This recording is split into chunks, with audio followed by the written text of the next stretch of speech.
Hey everyone, it's Janine here, and today we're going to be talking about what to do with your money once you put it in your TFSA.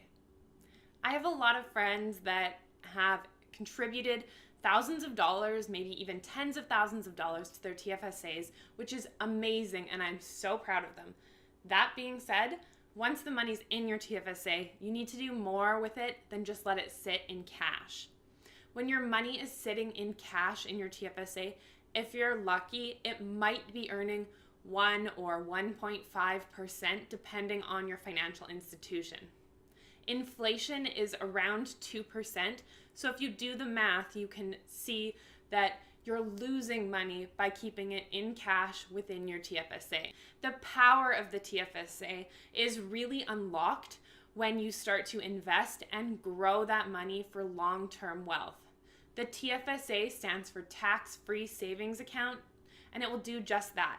As you grow the money in your TFSA, you're never going to pay tax on the income you earn, whether that's interest or dividends, and you also won't pay any tax on the capital gains that you would typically have to pay tax on because it's sheltered in your TFSA. It's so important to start investing within your TFSA.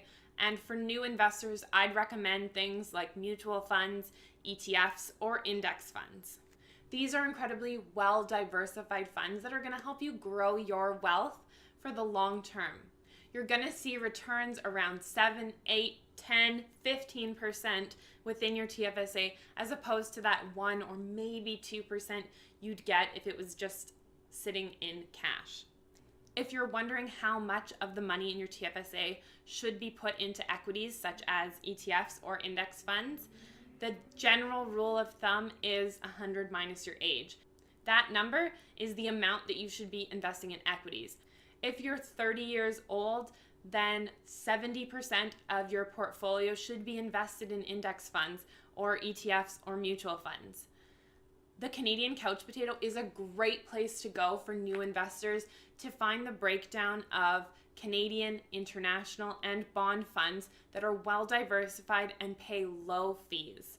I'll link his website in the comments section below. Lastly, you don't want to touch your TFSA once you've started to invest within it. This should be your long-term retirement account because if you can grow this money from $50,000 to $1 million, you're never ever going to have to pay tax on it again. Whereas with an account like an RSP, you will start paying tax once you're pulling that money out of your RSP. If you can save in both, obviously that's ideal, but for new investors, take advantage of the TFSA when you're young, grow that money to as large of a sum as possible, and don't pay tax on those investments. If you found this video helpful, please give it a thumbs up and subscribe to my channel. And if you have any questions about the TFSA, please leave them in the comment section below.